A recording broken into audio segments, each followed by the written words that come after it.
Você já esteve no topo do seu sucesso e sentiu apenas vertigem pelo tombo que se aproxima? Esse horror paradoxal, quando a sua maior vitória parece o início da sua pior derrota. Saiba, esse paradoxo não é um erro pessoal seu, não é uma falha no seu sistema. É a ação de uma lei psíquica fundamental e oculta, uma lei que comanda as marés da nossa constelação interior. E Carl Jung foi o primeiro a criar o mapa dessa força invisível, o primeiro a ousar desenhar em pergaminho os contornos desse continente interno, mostrando como funciona esse mecanismo grandioso e inflexível. Na próxima hora, nós não vamos apenas destrinchar esse medo, vamos decifrar seu código secreto. Você vai entender por que sua alma iguala sucesso a perigo. Você vai descobrir qual grande tarefa esse sabotador interno coloca diante de você. E, acima de tudo, você verá o caminho de como transformar essa lei de fonte de horror em fonte de sabedoria inquebrantável. Se você está pronto para parar de pagar suas vitórias com medo, nosso mergulho começa. Agora e agora. Vamos falar desse sentimento. De verdade, é o gosto de cinzas na língua no momento do seu triunfo. O sabor metálico do champanhe na taça erguida à sua saúde. É o bramido dos aplausos que, na sua cabeça, se transforma num som grave e ameaçador, como um zumbido de cabos de alta tensão antes da tempestade. É o peso do seu próprio sorriso, que parece uma máscara mortuária, esculpida em chumbo e colada para sempre ao rosto. Você se olha no espelho e não reconhece essa pessoa bem-sucedida, radiante, porque você sabe que por trás dos olhos dela há apenas um horror silencioso e primordial. Você está numa sala cheia de pessoas que vieram parabenizá-lo, compartilhar sua alegria, mas nunca se sentiu tão sozinho. O frio glaciar da solidão no meio da recepção mais calorosa. Porque nenhum deles conhece seu contrato secreto com a catástrofe. Ninguém além de você ouve o tic-tac do relógio que o ensurdece. Eles veem o cume que você alcançou. Você, porém, vê apenas o abismo que se abriu bem debaixo dos seus pés. É a sensação de estar sobre um vidro fino, perfeitamente transparente, acima de um precipício sem fundo. E o mais assustador: a cada passo para cima, a cada novo degrau do sucesso, você não se sente mais forte. O vidro sob seus pés fica ainda mais frágil, ainda mais tensionado. Você ouve seu leve ranger sob o peso das suas conquistas. E você sabe nas entranhas, que o próximo passo pode ser o último. Aquele que transformará tudo em cacos e o lançará numa longa queda silenciosa. E se algo disso ressoa em você, se você reconheceu nessas imagens seu próprio inferno secreto, então eu sei qual é o próximo passo que sua mente dá. Ela começa a julgar. Ela sussurra ao seu ouvido palavras venenosas e familiares sobre sua inferioridade. E por isso, antes de seguirmos adiante, permita-me dizer o que você deveria ter ouvido há muito tempo. Você não está quebrado. Você não é ingrato pelo seu sucesso. E você, com toda certeza, não está enlouquecendo. O que você sente não é sinal de defeito. É sinal de profundidade. É sinal de uma alma complexa, finamente ajustada e desesperadamente honesta, que se recusa a viver na superfície. Uma alma que sente instintivamente a mentira na fórmula simplista sucesso-felicidade. Sua ansiedade não é testemunho da sua fraqueza. Ao contrário, é testemunho da sua integridade, que se rebela contra um olhar unilateral e raso sobre a vida. Seu estado não é patologia. É uma mensagem tragicamente mal interpretada da parte mais saudável do seu ser. Uma parte que tenta desesperadamente alcançar você e dizer algo extremamente importante sobre equilíbrio, plenitude e o verdadeiro preço da ascensão unilateral.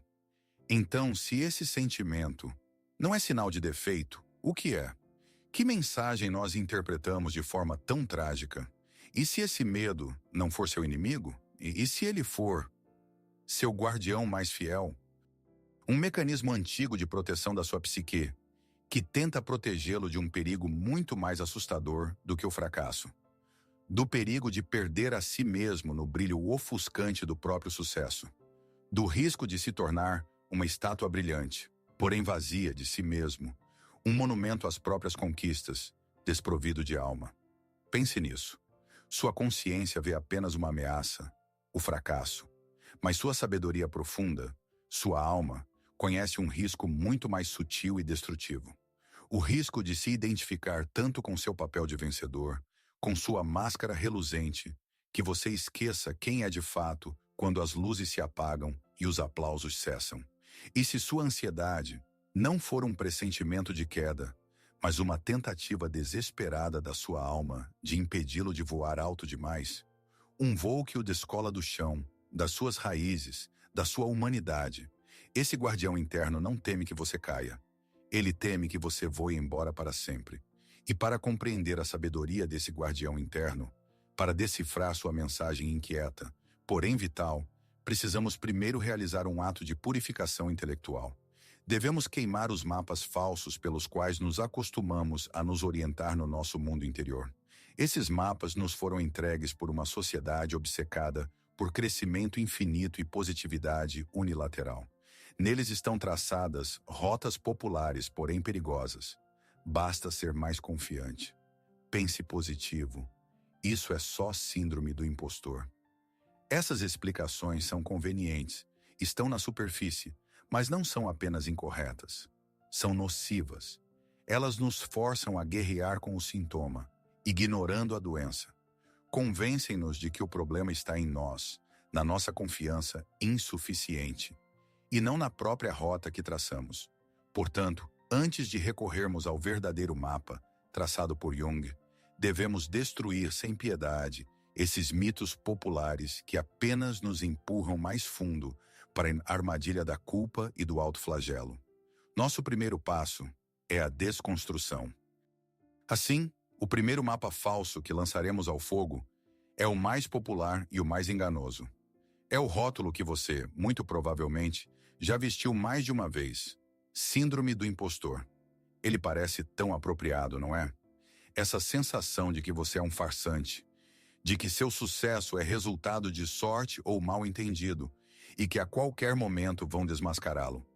Esse rótulo descreve perfeitamente a fenomenologia do seu medo. Ele dá um nome ao seu sofrimento, e nisso há um alívio temporário. Mas eis a armadilha. É um nome, não um diagnóstico. É um rótulo que descreve seu medo, mas não explica sua origem. Chamar a febre de febre não significa entender que vírus a causou. Você tenta tratar o sintoma, tomando seu nome por causa. O segundo e o terceiro mapas estão intimamente ligados. São os mantras da cultura moderna da produtividade. Eu preciso de mais pensamento positivo e só me falta autoconfiança. Você olha para seu medo e decide que é apenas a falta de algo bom. Se pudesse bombear confiança como um músculo ou forçar-se a pensar apenas no lado bom, o problema desapareceria. Mas isso é como tentar endireitar a inclinação de um transatlântico rearranjando espreguiçadeiras no convés. Você lustra o cobre e ajeita as almofadas, enquanto a causa da inclinação, o deslocamento de milhares de toneladas de carga no porão escuro e oco. Sua confiança não é algo que se bombeia, ignorando os sinais de alarme da casa de máquinas da sua alma. E pensamento positivo diante de um conflito interno genuíno. É apenas uma fina camada de tinta fresca sobre uma ferrugem profunda. Ela voltará a aparecer ainda mais feia do que antes. Todos esses equívocos consagrados pelo uso cometem o mesmo erro fundamental. Tentam resolver o problema no nível da consciência, enquanto suas raízes mergulham fundo no inconsciente. Fazem você acreditar que o problema está no defeito do convés, quando na verdade é o próprio navio que se inclinou perigosamente. Então, se todos esses rótulos são apenas a descrição dos sintomas, qual é a verdadeira doença? Para entender, vamos usar uma metáfora mais precisa e curativa. A metáfora da febre da alma. Imagine o seguinte: sua ansiedade não é doença, é febre. É um sintoma que indica que sua imunidade psicológica luta desesperadamente contra uma infecção interna. É um sinal saudável, necessário e vital de que há uma batalha dentro de você. Sua alma arde em febre não porque é fraca, mas porque luta desesperadamente por sua integridade. O calor que você sente É o calor de uma guerra sagrada contra a cisão interior.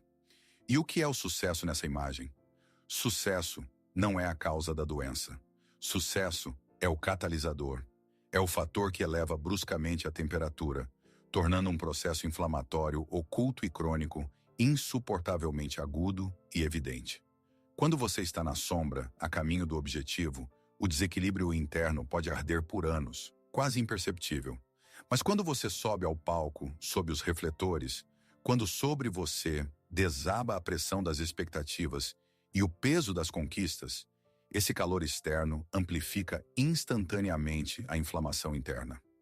O sucesso obriga sua psique a trabalhar no limite, e a infecção oculta, sua cisão interna, se manifesta com toda a força febril.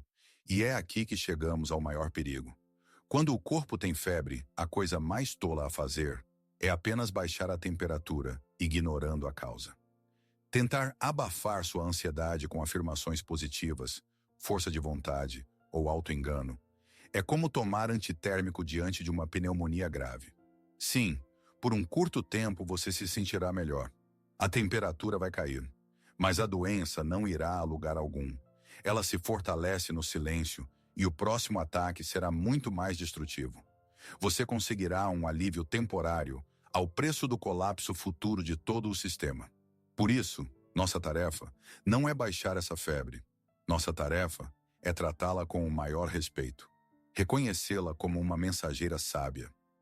E fazer a pergunta diagnóstica principal: com qual infecção, com qual cisão interna, minha alma luta ao elevar esse calor? A resposta a essa pergunta é a chave da cura. E esse processo inflamatório, essa luta interna, tem seu próprio ritmo reconhecível. Pulso. Vamos tentar ouvi-lo juntos. Agora vou pedir que você faça algo importante. Algo que exige silêncio e absoluta honestidade consigo mesmo. Pause este vídeo quando eu terminar de falar.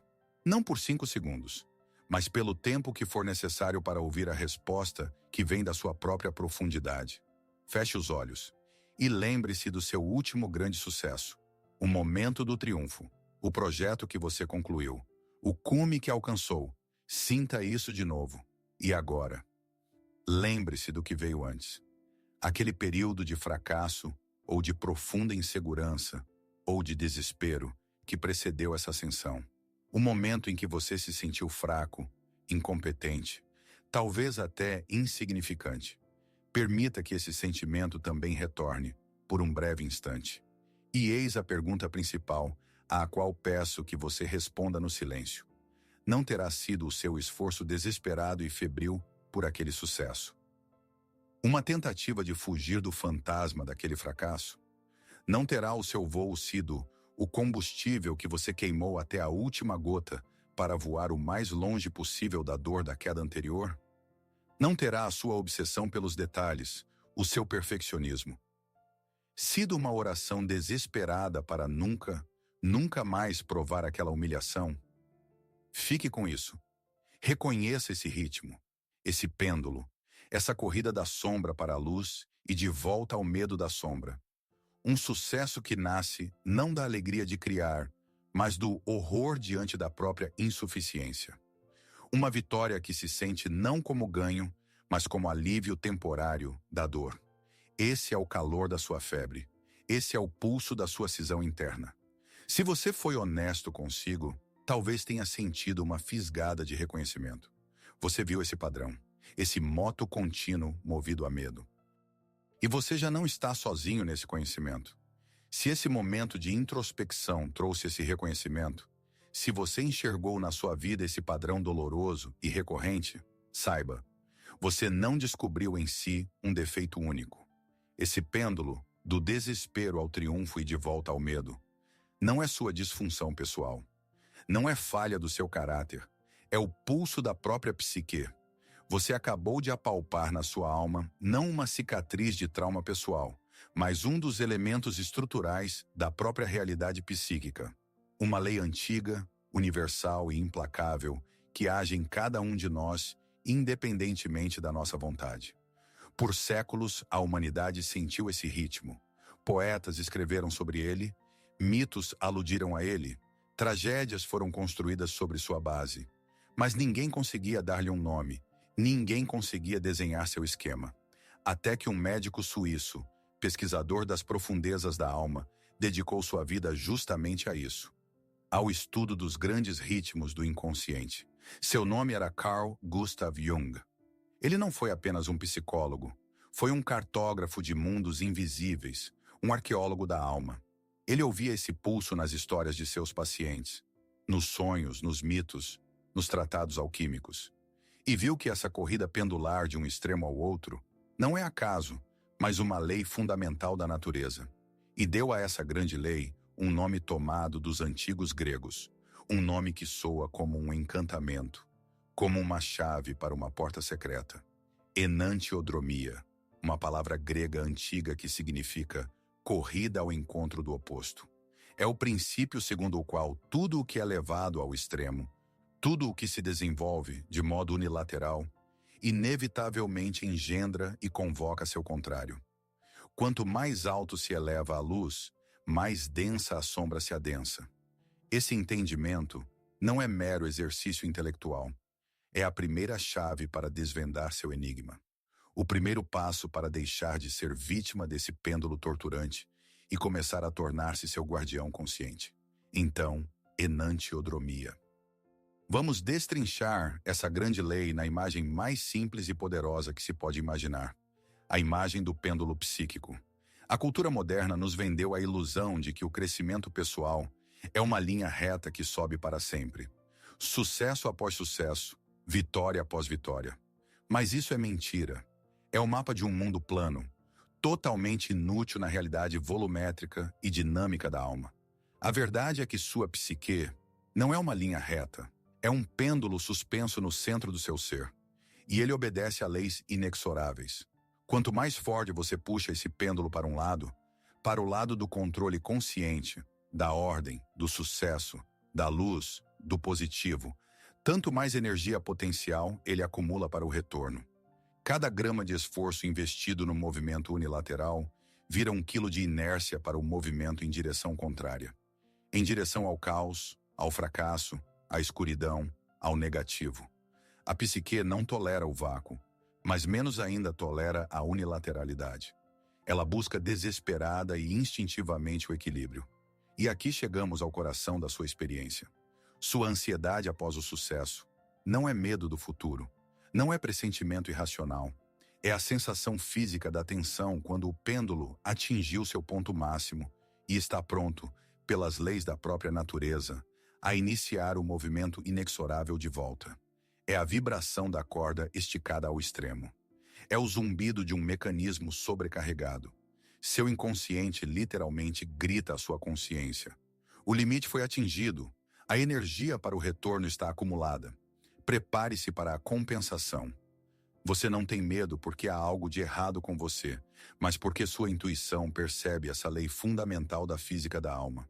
E isso não é punição. Não é karma. Não é um destino cruel que o persegue. É apenas a lei da conservação da energia psicológica. Assim como o corpo mantém a homeostase, temperatura constante, pressão constante, a psique mantém seu próprio equilíbrio. Qualquer extremo é percebido por ela como ameaça à integridade. E ela automaticamente aciona o mecanismo compensatório. Jung não inventou esse princípio. Ele apenas o redescobriu para a psicologia, vendo-o em ação nas almas de seus pacientes. Mas a ideia é antiga como o mundo. Há 2.500 anos, o filósofo grego Heráclito, o obscuro, já falava sobre isso.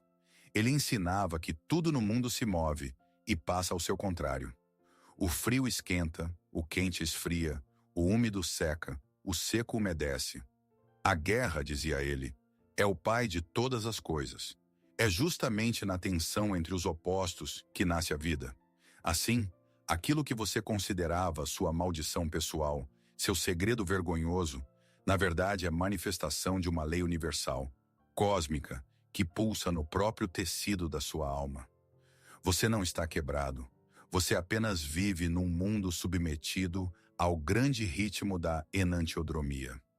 A teoria pode parecer abstrata, mas essa lei escreve os roteiros das nossas vidas todos os dias, muitas vezes com a tinta das nossas próprias lágrimas. Permita-me contar a história de Marcos. Marcos não era apenas um programador, era o sumo sacerdote no templo do código puro. Seu mundo era feito de algoritmos elegantes e lógica impecável. Ele acreditava na ordem como outros acreditam em Deus. Para ele, qualquer erro, qualquer bug, não era apenas um problema técnico, mas a manifestação de um caos primordial que jurara expulsar do seu universo digital. Trabalhava dias e noites, obcecado pela ideia de criar um sistema perfeito, autossuficiente, absolutamente infalível. Expulsava dele qualquer traço de ambiguidade, acaso fator humano. E ele triunfou. Seu projeto, um complexo sistema de gestão de dados, foi lançado e revelou-se um prodígio de eficiência. Funcionava sem falhas. Era perfeito. O mundo aplaudia seu gênio. Os investidores estavam em êxtase. Marcos estava no topo do seu mundo. Ele erguera sua catedral digital, impecável e reluzente. O pêndulo fora puxado ao máximo para o lado da ordem. Mas foi justamente então, no auge do estrondoso sucesso, que algo estranho começou. Primeiro, um sussurro tímido de dúvida durante noites insones. E se ele tivesse deixado escapar algo? Alguma falha microscópica, à espera da hora de destruir tudo? Esse sussurro virou zumbido obsessivo. Ele começou a rever o código que sabia de cor, procurando erros onde não havia. Sonhava pesadelos. Fileiras impecáveis de zeros e uns viravam serpentes emaranhadas. Estruturas perfeitas derretiam e escorriam, como em quadros de Dalí. O caos que expulsara com tanto furor de seu trabalho agora invadia seus sonhos. O medo tornou-se seu senhor. Ele já não confiava na própria perfeição. Num acesso de paranoia, decidiu que o sistema estava simples demais, confiante demais. Resolveu criar uma proteção absoluta, uma atualização preventiva complexa e multilayer que deveria prever e evitar qualquer erro, pensável e impensável. Trabalhou 3 dias sem dormir, guiado pelo horror, inserindo no coração do sistema perfeito um novo mecanismo monstruosamente complexo. E esse mecanismo o matou. Essa nova complexidade, nascida do medo, criou um paradoxo lógico imprevisto. Um loop que fez o sistema devorar a si mesmo. Num belo dia, as telas de toda a empresa se apagaram. O sistema não resistiu. Ruiu. Completamente. Marcos ficou sozinho no silêncio da sala de servidores, olhando para os monitores mortos. Ele construíra com fúria sua torre de Babel digital, da ordem, e não ouvira que no alicerce já nascia o caos. Seu impulso unilateral para a luz, ego, provocou a revolta enantiodrômica incontrolável da escuridão, inconsciente. Ele não foi vencido por um inimigo externo. Sua própria psique, na tentativa desesperada de restaurar o equilíbrio, lhe entregou a arma da autodestruição. E é aqui, nas ruínas do seu sistema perfeito, que encontramos a chave do seu enigma. Porque a tragédia de Marcos é um microcosmo da sua luta. A história dele, encenada no mundo do código e dos algoritmos, é a sua história, encenada no palco da sua vida. A obsessão dele por um código ideal e infalível é sua obsessão por um sucesso impecável. O impulso dele pelo controle absoluto é seu impulso de controlar carreira, relações, imagem aos olhos dos outros. A crença dele de que ordem e lógica são o único que importa é sua crença de que força, competência e conquistas são a única medida do seu valor. E exatamente como Marcos expulsou do seu mundo digital o caos, o acaso e o erro, você faz o mesmo com seu mundo interior. Seu impulso consciente pelo sucesso, sua identidade de vencedor, aquilo que Jung chamou de ego, é tão forte que não apenas ignora, mas ativamente reprime e demoniza seu oposto direto. A possibilidade do fracasso, o direito à imperfeição, a permissão de estar fraco, cansado, confuso. Essa parte expulsa, não reconhecida, desprezada da sua personalidade, é o que Jung chamou de sombra. A sombra não é o mal no sentido bíblico. É simplesmente tudo aquilo que não queremos ser, mas que inevitavelmente somos. É nosso outro interno. E quanto mais brilhante é a luz do seu ideal consciente, do seu ego, tanto mais longa, densa e escura se torna sua sombra. A lei da enantiodromia garante que essa sombra não desaparecerá. Ao contrário, quanto mais energia você investe na imagem luminosa, mais energia se acumula no polo sombrio da sua personalidade. Ela espera. Ela ganha força nos porões da sua alma. E agora chegamos ao mais importante. Sua ansiedade no topo do sucesso não é o medo da queda futura. É o som dos passos da sua própria sombra. É ela que vem atrás de você. É a respiração dela que você sente na nuca no momento do triunfo. Ela não vem para destruí-lo. Vem para exigir reconhecimento, para restaurar o equilíbrio, para lembrar que você não é apenas o herói radiante no palco, mas também tudo aquilo que você deixou atrás das cortinas. Você não teme o fracasso. Você teme a parte de si que você nomeou como responsável por todos os possíveis fracassos. E quanto mais alto você sobe, mais forte ela bate a porta, exigindo que seja admitida. E essa sombra não é abstração. Não é algum monstro sem rosto vindo das profundezas. A sombra é um reino no exílio. Ela é feita de partes muito concretas, vivas e pulsantes da sua personalidade, que você um dia julgou inaceitáveis, fracas ou inadequadas para o seu caminho rumo ao sucesso. Cada eu devo ser forte, consciente gera uma sombra na forma do "e se eu estiver cansado?" reprimido. Cada eu devo controlar tudo gera uma sombra na forma do "e se eu soltar?" que anseia. Por isso agora peço ainda mais coragem do que antes. A coragem de encarar o seu exilado. Pergunte a si mesmo, sem pressa para responder. Que parte incômoda de você sacrificou no altar do seu sucesso? O que exatamente você exilou na sombra para se tornar quem se tornou? Talvez seja seu direito ao descanso. Ao ser improdutivo, sem propósito, aquela parte de você que quer apenas deitar e olhar as nuvens, mas que seu crítico interno rotula como preguiça e procrastinação. Ou talvez você tenha exilado sua vulnerabilidade. A capacidade de dizer "eu não sei", "eu preciso de ajuda", "eu estou com medo". Você construiu a imagem de um rochedo inquebrantável, de um especialista competente, e mandou ao exílio aquela parte suave e trêmula que pode chorar e admitir sua impotência. Ou talvez você sacrificou seu direito ao caos criativo, à espontaneidade, a começar algo sem um plano perfeito, apenas por curiosidade. Você se tornou mestre da eficiência e da ordem e trancou seu criança interior, que adora bagunçar e brincar, no quarto mais distante. Olhe com atenção para a parte que mais ressoou em você. É ela. Esse é o demônio que o espera no cume. A oposição que você nega com tanto desespero é justamente a cobrança que você teme receber como pagamento. Porque no auge da sua força, controle e ordem, é essa parte exilada, seu cansaço, sua vulnerabilidade, seu caos, que ganha máxima força enantiodrômica e bate à porta da sua consciência exigindo atenção. Esse é um trabalho profundo e pessoal. Mas se você sente coragem em si, se essa jornada para você não é apenas assistir a um vídeo, mas um ato de autoconhecimento, compartilhe nos comentários qual parte de si você teme encontrar após a vitória. Não é preciso contar a história. Apenas escreva: "Minha sombra é meu direito ao descanso", ou "Minha vulnerabilidade", ou "Meu caos criativo".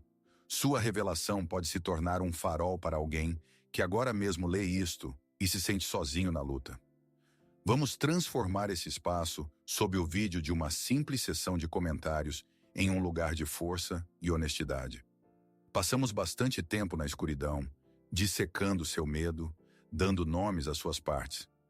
Descemos ao porão do navio e aos porões da alma para entender a mecânica do seu sofrimento. Agora, vamos sair à luz e fazer a pergunta mais importante e transformadora. Qual é a finalidade desse medo? Qual é a sua grande tarefa? E aqui vem a primeira resposta libertadora. A lei do equilíbrio psíquico, a enantiodromia, não é uma maldição, é uma bússola, um instrumento de navegação da sua alma, de precisão impecável. Sua ansiedade, essa febre da alma, não é o arauto de uma queda inevitável. É um sinal perfeitamente calibrado do seu self, do centro mais sábio da sua personalidade, do seu eu verdadeiro, de que o navio do seu ego se inclinou perigosamente para um lado. Não é um alarme que grita: perigo! O fracasso está perto. É o sinal do navegador que, sereno e insistente, diz: correção de rota necessária. Você se desviou do caminho da totalidade. Sua alma não lhe pede para ser mais bem-sucedido. Ela lhe implora para ser mais inteiro. Ela não teme que você perca. Ela teme que você vença a guerra errada, pagando pela vitória com metade do seu reino. Isso nos conduz ao grande segredo que os antigos alquimistas conheciam. Eles não eram apenas charlatães tentando fazer ouro do chumbo. Era a metáfora de um trabalho psicológico profundíssimo. E eles ensinavam: seu medo, sua ansiedade, sua sombra, não são lixo psicológico a ser descartado. Não são um erro a ser corrigido. São o que chamavam de prima matéria. Matéria-prima. O chumbo bruto, escuro, caótico, muitas vezes repulsivo, que a maioria joga fora. Mas os alquimistas da alma sabiam: é justamente nesse material desprezado que se esconde o potencial do ouro. Sua dor é seu chumbo. Sua vulnerabilidade é seu chumbo. Aquela parte de você que você odeia e teme é sua maior riqueza alquímica. A tarefa não é amputar e jogar fora essa escuridão, mas colocá-la com coragem e amor no fogo da consciência e iniciar a grande obra da transformação. Porque sua dor não é punição por quem você é. É um convite para se tornar quem você pode ser em sua plenitude. É o chamado da sua própria alma, que se cansou de viver dividida e anseia voltar para casa, para si mesma. E essa transformação alquímica do chumbo em ouro não exige força externa, mas uma mudança interna de paradigma. Exige que paremos de perguntar: como eu venço esse medo? E comecemos a perguntar: o que esse medo quer que eu veja? A reação instintiva do nosso ego, do nosso eu consciente, ao aparecimento da sombra, é o combate. Reprimir o medo pela força de vontade, abafar seu ruído com novas conquistas, fugir dele trabalhando ainda mais. Acreditamos que, se erguermos os muros da nossa fortaleza de sucesso altos o suficiente, a sombra não poderá nos alcançar. Esquecemos que a sombra nasce dentro desses muros. Ela não é inimiga externa, é nossa exilada interna. E quanto mais altos os muros, mais escura e sufocante se torna nossa própria prisão. A verdadeira solução está no oposto direto, num ato de coragem psicológica suprema. Virar-se, parar, olhar a sua sombra nos olhos. E em vez de desembainhar a espada, estender a mão e convidá-la para negociações. Permita-me ser cristalino. Integrar a sombra não significa tornar-se sua sombra. Não significa renunciar ao sucesso e virar alguém fraco, preguiçoso e inseguro. Esse é o medo do seu ego, que teme perder seu monopólio do poder. Integração é dar, voluntária e conscientemente, um lugar na sua vida às qualidades que você exilou. É parar de viver no modo ou e começar a viver no modo e. Significa marcar conscientemente no seu calendário um dia de descanso inútil. Confessar conscientemente a alguém próximo sua vulnerabilidade ou medo. Permitir-se conscientemente começar um projeto sem ter o plano perfeito. Você deve tornar-se não o rei que exila os indesejáveis, mas o governante sábio que encontra lugar e uso para cada habitante do seu reino interior.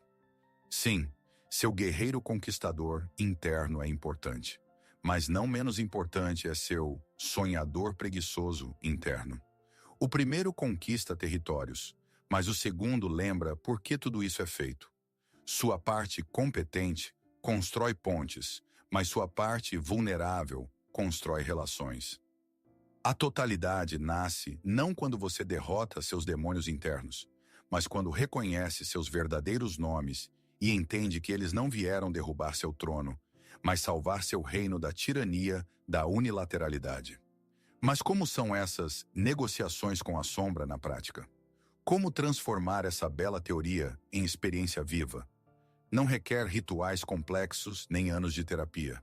Requer atos pequenos, porém conscientes, de coragem. Permita-me propor 2 exercícios simples, mas incrivelmente poderosos, que você pode começar a fazer hoje. O primeiro ritual eu chamo de ritual de aterramento. Seu cerne é simples, mas vai contra todos os nossos hábitos culturais. Depois de cada sucesso significativo, conclusão de um projeto, recebimento de elogios, alcance de uma meta, antes de abrir o champanhe, antes de começar a receber as felicitações, reserve conscientemente 15, 20, ou melhor, 30 minutos para uma atividade silenciosa e solitária que simbolicamente o conecte à sua sombra. Pode ser trabalhar no jardim, não pela beleza, mas pelo contato com a vida caótica, suja e imprevisível da terra. Pode ser tocar um instrumento musical, mas não ensaiando, improvisando, onde você conscientemente se permite errar e tirar notas falsas sem julgamento. Ou pode ser reler páginas do seu diário antigo, aquelas em que você escreveu suas dúvidas, medos e fracassos. Não para se punir, mas para lembrar com respeito todo o caminho, não apenas o final reluzente. O que você faz nesse momento? Você realiza um ato de balanceamento consciente do pêndulo. Em vez de deixá-lo voar até o ponto extremo do triunfo, você voluntariamente dá alguns passos em direção ao centro, à humildade, à sua imperfeição humana. Você paga voluntariamente um pequeno, simbólico imposto à sua sombra, para que ela não venha depois tomar todo o reino. Você priva a enantiodromia do seu poder destrutivo, porque você mesmo executa o seu trabalho. O trabalho de restauração do equilíbrio. O segundo ritual, para os momentos em que a sombra já bate à porta. Eu o chamo de diálogo com a ansiedade. Quando sentir aquela onda irracional de ansiedade após o sucesso, não fuja. Não ligue a série. Não a abafe com trabalho ou álcool. Faça o oposto. Pegue caneta e papel. Isola-se e personifique sua ansiedade. Imagine-a como um ser ou figura. E então faça a ela, por escrito, 3 perguntas, registrando a primeira resposta que vier. Do que você está tentando me proteger? Que verdade importante sobre mim, ou minha vida, que estou ignorando, você traz? Do que exatamente você precisa de mim para poder se acalmar?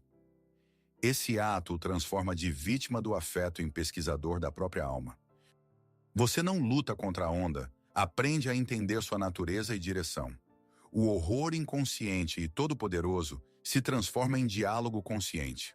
O tirano, privado do anonimato, torna-se mensageiro cujo recado, por mais assustador que seja, você finalmente pode ler. Essas práticas não são apenas técnicas de alívio do estresse. São passos rumo a uma nova filosofia de vida, a um novo entendimento do que significa ser forte e bem-sucedido num mundo que entende apenas metade da verdade. Sua tarefa, seu grande labor, agora muda. Ela não consiste em tornar-se um conquistador destemido de cumes, que nunca olha para trás e nunca olha para baixo. Sua tarefa é tornar-se um guardião sábio do equilíbrio. Sua verdadeira força não está em sempre vencer, sempre estar certo, sempre mostrar luz. Sua força verdadeira, temperada no fogo do autoconhecimento, está em aprender a caminhar sobre a corda esticada entre luz e sombra, sucesso e humildade, força e vulnerabilidade, controle e permissão. Você deixa de ser o pêndulo que oscila de lado a lado.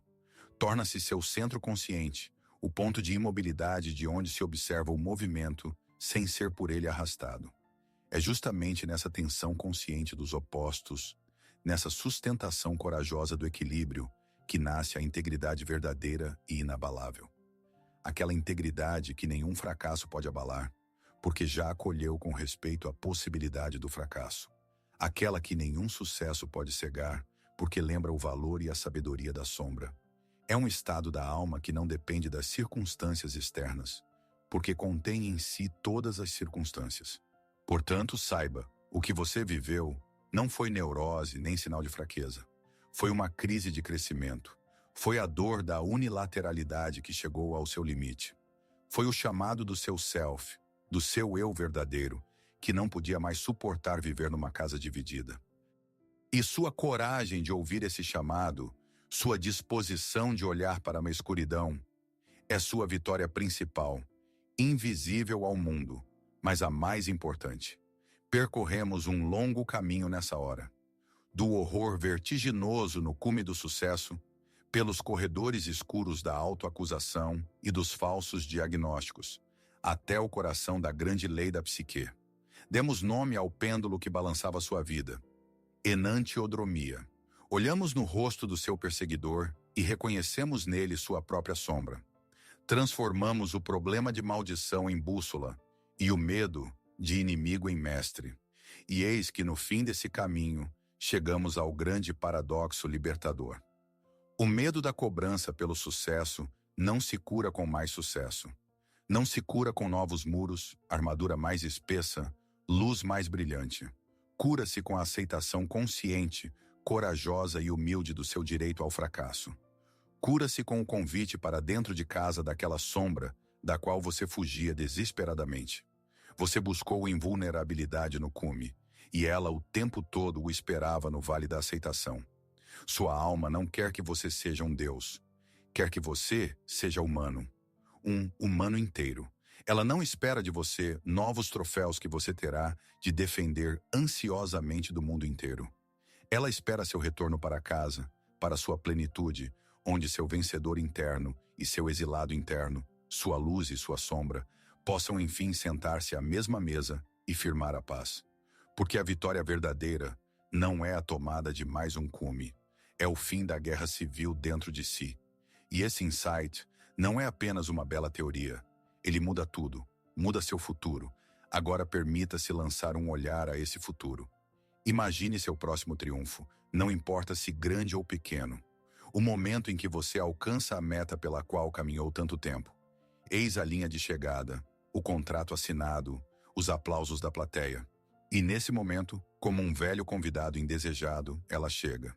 Aquela onda conhecida de ansiedade fria, o gelo apertando o peito, o sussurro que diz, isso vai durar pouco. Logo tudo vai ruir. Mas desta vez, tudo será diferente. Você não vai lutar, não vai fugir, vai parar, inspirar profundamente e encontrar o olhar dela. E em vez de pânico, nascerá na sua alma um reconhecimento calmo e sereno. Você poderá dizer a ela, mentalmente ou até em voz alta, ah, é você. Eu estou vendo você. Eu sei por que você veio. Você não é o arauto da desgraça. Você é a guardiã do equilíbrio. Veio me lembrar que eu sou humano, não Deus. Que eu tenho não apenas força, mas também vulnerabilidade. Obrigado por esse lembrete. Eu estou ouvindo você. E nesse instante ocorrerá o milagre alquímico. O medo reconhecido e ouvido, o medo a quem se deu nome e sentido, perde seu poder venenoso e irracional. Ele não desaparecerá, pois a sombra não pode desaparecer enquanto houver luz, mas deixará de ser seu tirano silencioso. Transformar-se-á em conselheiro sábio, embora severo. Em instrumento de bordo que apenas sinaliza a inclinação. Seu medo deixará de ser seu senhor e tornar-se-á seu servo, a serviço da sua totalidade, não da sua cisão. Você não obterá destemor. Você obterá algo muito mais valioso, uma paz interior inquebrantável, nascida da aceitação da própria plenitude. E antes de concluirmos nossa jornada conjunta, quero agradecer a você. Não apenas pelo seu tempo e atenção, que em nosso mundo são a moeda mais cara. Quero agradecer por algo muito mais valioso, pela sua coragem, pela sua confiança, pela sua prontidão em percorrer esse caminho até o fim, olhando para aqueles cantos da alma onde a maioria teme sequer lançar um olhar de relance. Esse trabalho, silencioso, interno, invisível ao mundo, é o mais importante de todos. Sua coragem de encontrar sua própria sombra, sua determinação de buscar a totalidade e não apenas o sucesso, o torna parte de uma comunidade invisível, porém poderosa. A comunidade daqueles que buscam não apenas respostas, mas as perguntas certas. Daqueles que buscam não apenas sucesso, mas um sentido profundo e inabalável. Daqueles que intuitivamente entendem que o verdadeiro crescimento acontece na profundidade, não na superfície. Cada um que se decide por esse caminho acende uma pequena luz na escuridão comum do inconsciente coletivo. Seu trabalho pessoal não é um ato egoísta. É uma contribuição para a cura de um mundo desesperadamente doente de unilateralidade. Portanto, quando da próxima vez você se sentir sozinho em suas buscas, no seu anseio por profundidade em meio a um mundo superficial, lembre-se desta hora. Lembre-se de que, agora mesmo, milhares como você realizam seu próprio mergulho. Você não está sozinho nessa jornada. Nunca esteve e nunca estará. Nosso tempo por hoje chegou ao fim, mas acredito que esta conversa é apenas o início do seu próprio diálogo com a alma, ainda mais profundo. Se essa viagem ao fundo de si ressoa em você, se você sente que aqui se fala a sua língua, então convido você a tornar-se participante constante desta investigação. Inscreva-se no canal e não se esqueça de ativar o sino para não perder nossa próxima conversa. Isso garante que nossos caminhos se cruzem novamente. Aqui, neste espaço, continuaremos juntos a decifrar os mapas deixados pelos grandes exploradores do espírito. Vamos aprender a ler os símbolos que nossa alma nos envia nos sonhos, nas crises e até nos nossos medos mais irracionais. Vamos construir pontes para aquelas partes de nós que julgávamos perdidas e descobrir força onde antes víamos apenas fraqueza. Isto não é apenas conteúdo. É um trabalho conjunto de retorno à própria totalidade. E agora, ao partir para o seu mundo, suas batalhas e seus triunfos, leve consigo esta verdade simples, porém eterna. Guarde-a no coração como uma bússola nos tempos mais escuros e nos mais luminosos. E lembre-se, a hora mais escura não é o presságio do fim, mas a promessa do amanhecer.